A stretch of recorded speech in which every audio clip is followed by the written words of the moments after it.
Assalamualaikum warahmatullahi ta'ala wabarakatuh. Salam sejahtera. Apa kabar saudara-saudara semua? Alhamdulillah bertemu lagi kita di channel kita yang serba spontan, serba simpel ini tuan-tuan ya, channel Malaysian Respon. Jika rakan-rakan atau saudara-saudara masih baru di channel ini, baru terjumpa channel ini dan merasakan konten yang saya berikan ini adalah manfaatnya atau berbaloi untuk dibincangkan, silakan bantu saya dengan komen di ruangan komen. Lebih afdal kalau saudara-saudara sudi untuk mensubscribe channel ini biar capaiannya nanti bertambah luas.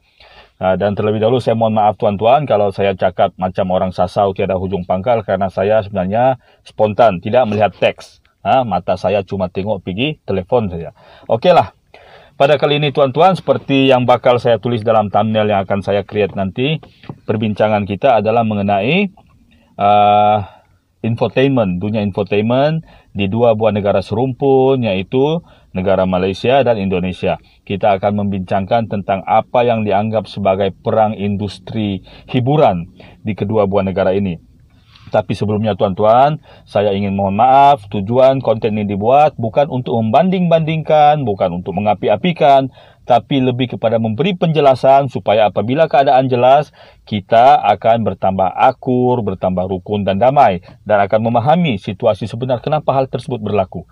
Karena apa tuan-tuan, jika kedua buah negara serumpun ini, yaitu Malaysia dan Indonesia berselisih, akan ada pihak lain yang senang hati. Kita tahulah pihak mana. Orang Yahudi, jangankan orang cakap kita ni bertelagah atau berperang, berselisih saja pun sudah cukup untuk membuat mereka senang hati. Jadi adalah peranan kita untuk mengurangkan pergeseran-pergeseran tersebut. Okey, industri hiburan tuan-tuan ya, straight to the point. Seperti yang kita tahu tuan-tuan, yang biasa kita dengar adalah di Malaysia kita memudahkan kemasukan elemen-elemen hiburan dari Indonesia. Muzik, sinetron, filem, dan apa-apa sajalah orang cakap. Apa yang masuk dari negara saudara kita yang besar itu masuk, kita terima. Kita terima dengan senang hati. Jadi tuan-tuan, yang kita punya pula agak sukar untuk menembusi infotainment Indonesia. Walaupun kadang-kadang kalau kita lihat ada jugalah yang menerobos masuk seperti menjadi juri macam Mas Idayu. Ada lihat Mami Marah. Ataupun dulu apabila kumpulan Search dan lagu-lagu Datuk Siti Nurhaliza masuk ke Indonesia, ada jugalah sedikit-sedikit. Tapi itu nanti kita bincangkan kemudian tuan-tuan. Kita bincangkan dulu tentang apa yang terjadi bila satu pihak lebih banyak memberi dan menerima, yang satu pihak lagi menapis. Nah, itulah puncanya terjadinya persepsi yang mengatakan muzik atau filem atau sinetron Indonesia lebih sedap, lebih enak, lebih gurih berbanding yang Malaysia miliki. Adakah benar hal ini? Saya rasa tidak benar tuan-tuan, karena menurut saya kedua-duanya sama hebat, kedua-duanya ada kelebihan sendiri, kedua-duanya ada kemantapan dan mesti ada perbezaan yang menyebabkan orang kurang faham, tapi kedua-duanya mempunyai kelebihan dan kebaikan sendiri. Jadi pada pendapat saya, pada skala 0 sampai 100, dua-duanya 100%, dua-duanya bagus. Walaupun ada yang kualitinya kurang, tapi dua-duanya tetap bagus. Cuma masalahnya adalah dua masalah. Pertama, kurang pemahaman. Kedua, kurang penerimaan. Kenapa terjadi kurang pemahaman tuan-tuan? Karena yang punya Malaysia jarang masuk ke Indonesia. Sedangkan yang Indonesia semua boleh masuk ke Malaysia. Saya kasih contoh tuan-tuan ya. Dulu, apabila Brori Marantika sedang ngetop di Indonesia, hampir semua lagu-lagunya masuk ke Malaysia. Filem-filemnya. Kemudian Rano Karno dan Jesse Guzman. Saya masih ingat filem yang cukup meledak.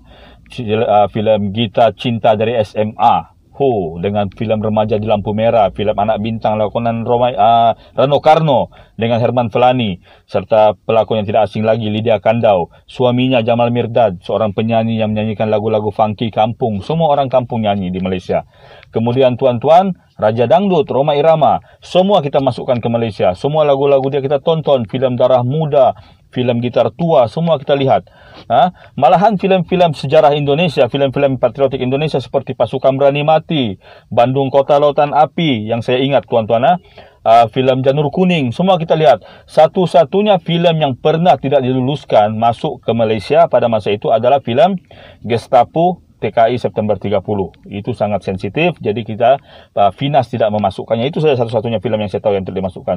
Filem lain, walaupun Indonesia dulu pernah berdepan dengan masalah filem yang overseksi, ya, Yurike Prastisha, Nurul Arifin, semua berpakaian seksi, tetap Kita tapis sedikit tapi kita masukkan. Tapi filem-filem kita sangat jarang yang masuk ke Indonesia. Kerana apa?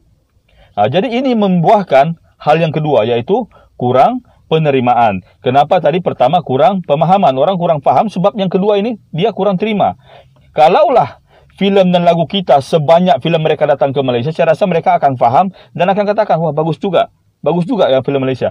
Contohnya tuan-tuan, usaha sama pertama antara Malaysia dan Indonesia dulu terjadi apabila Datuk Sharifah Aini berduet dengan Brody Marantika. Itu usaha sama pertama lah antara dua negara. Selepas itu banyak rancangan-rancangan TV antara TVRI dengan RTM yang menggabungkan artis-artis dari dua negara. Banyak.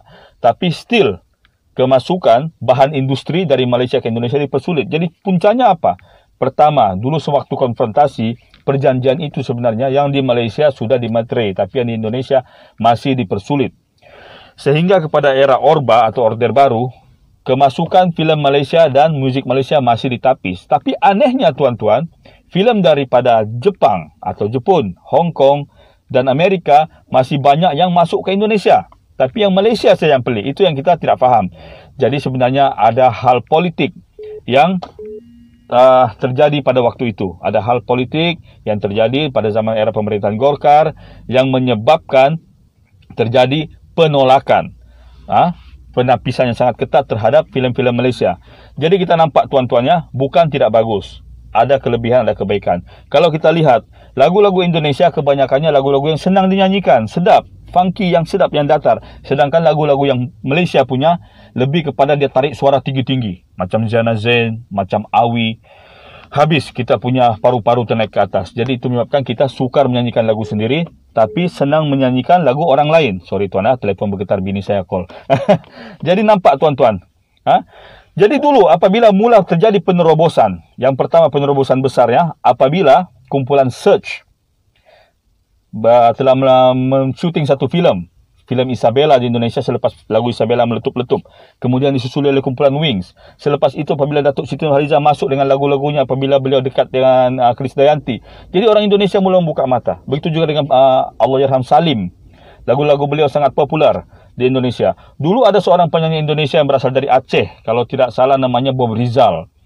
Beliau merupakan seorang penyanyi Indonesia yang menyanyi di Malaysia. Begitu juga dengan Iwan. Iwan Salman.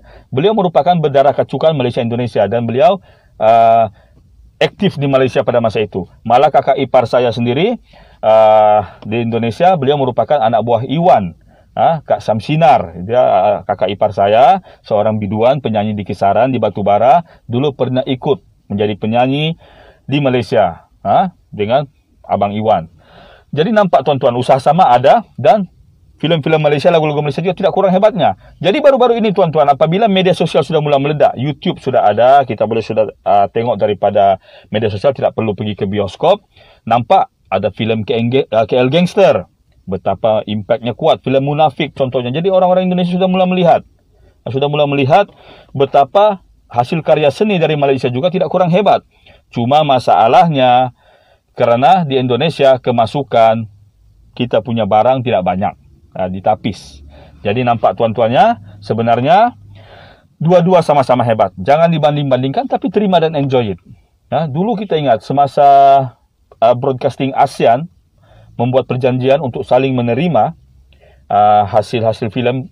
Stesen TV kita, RTM dan TV3 memainkan sinetron-sinetron dari Indonesia, Filipina, Thailand, Vietnam tidak ada, saya tidak pernah dengar. Brunei pun tidak ada. Tapi yang tiga negara, Thailand, Indonesia dan Filipina. Kemudian ada Puat Cukang daripada Singapura yang sering aktif dengan kita. Filem Sumo, Sumo lah, karya Datuk Afdin Shauki. Ada pelakon Intira Chandropura yang ada pelakon Nangnak itu, ikut berlakon. Kemudian ada Puat Cukang di situ.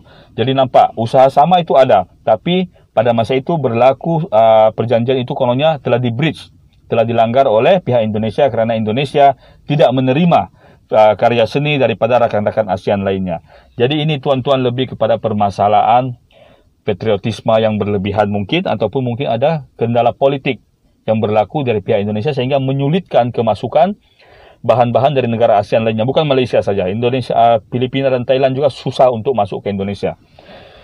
Jadi sebelum kita perpanjangkan lagi elok kita terus kepada conclusion dia, kesimpulan dia, iaitu bahawa semuanya sama-sama baik, lebih elok dinikmati bersama. Ya, banyak karya-karya Indonesia yang digemari di Malaysia. Tidak perlu saya sebut grupnya satu-satu. Genrenya daripada pop, rock, dangdut, semuanya kita layan, orang cakap. Dan kepada rakan-rakan di Indonesia, terutama yang ada di Sumatera yang dekat kepada kita, silakan layan yang punya Malaysia. Tidak salah untuk kita berbagi dan menikmati pilihan yang lebih banyak. Assalamualaikum warahmatullahi taala wabarakatuh.